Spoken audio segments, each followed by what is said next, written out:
Kaixo. Gaur ikusiko dugu LibreOffice Calc programarekin egin daiteken beste zerbait, bai? Menperatu beharreko funtzio askoren artean, kalkulo horrietan, bat oso garrantzitsua da if funtzioa edo si funtzioa edo baldin funtzioa, bai? Baldintza bat betetzen danean, nahi dugu agertzea erantzun bat, eta beste batzutan nahi duguna da, justo kontrakoa, hori gertatzen ez danean, beste zerbait ikartatzea, bale?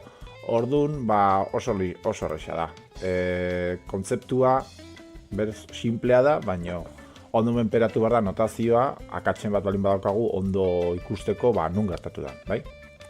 Orduan, programa irekitzen dugu, eta ingo duguna da, kasu oso simple bat, bai? Daukaguna da, lehenbizi baldintza bat, bai?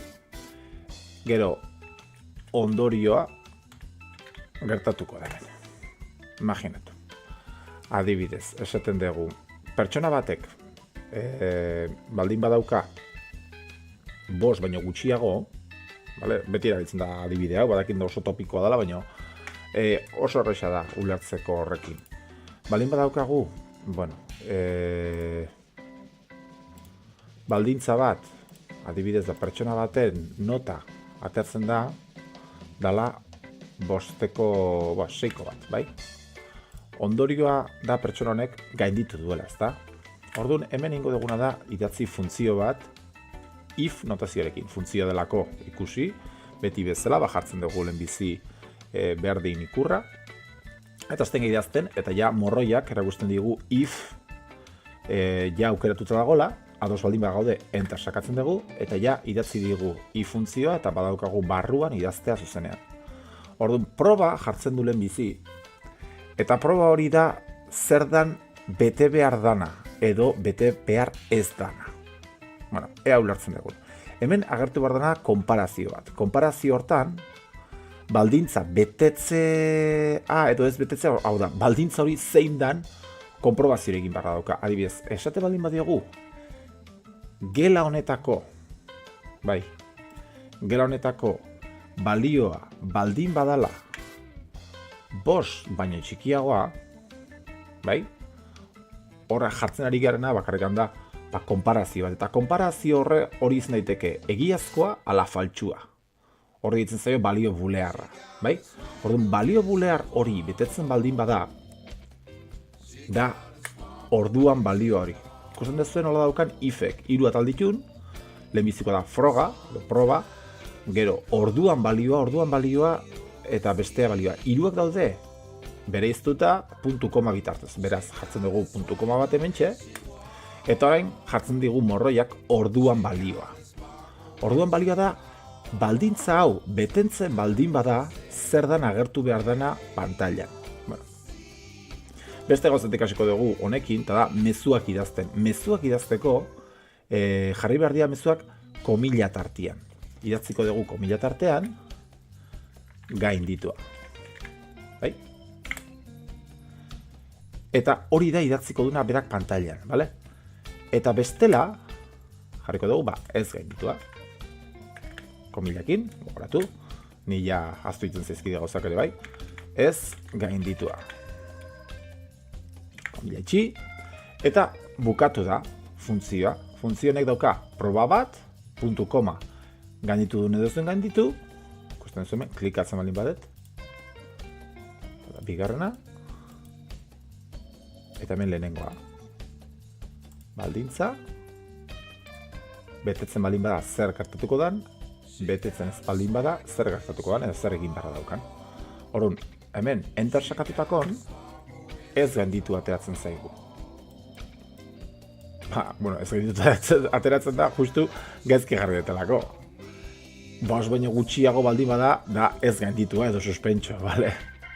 Ez, gainditua, eta gainditua 6 baino, 5 baino handiago baldin bada, bai? Orduan bai, horrak ja zentzu gehiago dauka. Beraz, honen balioaren arabera, hori izan daiteke 6, 7, 10, eta dena gaindituak dira. Baina jarriko banu 4, ez gainditua da. Beraz, beak badaki itzultzen gelaxka honetan dagoen balioen arabera jartzen du emaitza bat. Konparatu du hemengo balioa 5ekin. Eta 5 baino txikiagoa denez, badaki ez gainditua dela. Eta bestela gainditua. Jarri genezakeen justo kontrako modun eta dana dalakua. Vale? Oazen egitea, oraindik eta kasu zailagoa. Bai? Funtzioak ikusten dezuenez bakarrik dauzka bi aukera, edo betetzen da, edo ez da betetzen da. Zer gertatzen da aukera, 2, 3, 4 aukera ezberdin baldin badaude. Orduan erabili barra daukagula kabiratuak izango litzatekena. Erderaz bilatzen baldin badegu interneten informazioni buruz, jarri beharko genuke si anidadas, bai? O anidado, o erlako zerbait, bai? Kabiratzen degulako funtzio bat beste baten barruan. Bueno, guazen ikustea horrek nola funtzionatzen du. Eta nik usteet adibide motz batekin, nahiko izango dela. Gero egin dezaket beste bideo bat, adibide zailago batzuekin. Egingo duguna da, formula bat, konparatuko duna hemengo balioa, baino ez dut bakarrikan emango emaitza hauek. Egingo duna da, konprobatu, 5 baino gutxiago baldin bada, ez gainditua,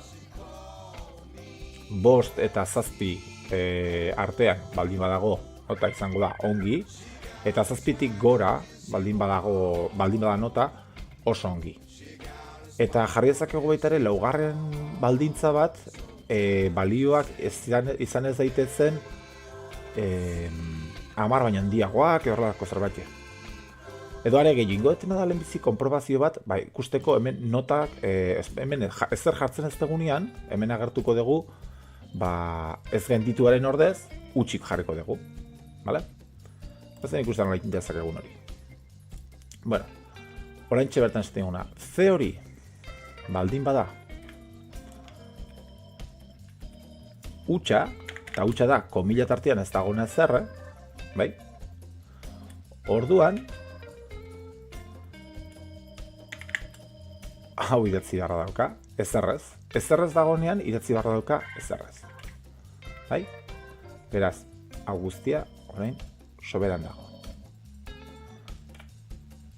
Kontu zibili, bale? Ikusten duzu, C3 baldin bada ezerrez, hemen idatzi behar dana, geloskenetan idatzi behar dana, ezerrez.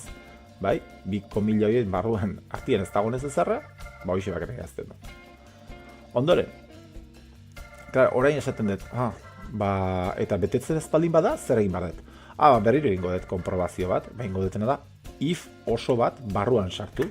Eta ikusten duzu orain, if hau osoa dagola bestearen barruan. Hemen idatziko ditugu gauza batzuk, baina denak egongo dira beste if bigarren honen, lehenengoaren barruan. Bai? Hor esaten dugu, bueno, baldin bada, utxa baldin bada, utxe agertu behar du, bale. Gero, agertzen baldin bada, zenbaki bat, hau da. Hau, hemen dagoen balioa baldin bada, 5 baino txikiagoa, orduan, balioa izango da, ez gainditua leheno bezala. Ez gainditua. Eta bestela, ez dakit berriro, zeuendikan beste aukera batzuk gehiago dauzkat, berri egiten dut, if. Eta arrasaten dutena da, hemen gogelaska honetako balio baldin bada, txikiago berdin 7, uste eta egin daitekela, txikiago berdin konprobatu daitekela, eta horrela egiten dutena badakit 5 baino txikiagoa ez dela, zer bestela ja hemen eman da zeukan mezua, ez gainditua bezala aterako litzateke. Programa oso txotxoloa da, osea, ez du begiratzen formula guztia. Beak egiten duena da hartu balioa, eta ja 5 baino txikiago baldin bada, da ez gainditua. Eta 5 edo handiago baldin bada, orduan jarraitzen du begiratzen programarekin juten da aurreraka. Orduan, C3 txikiago berdin 7 baldin bada, orduan idatziko du ongi.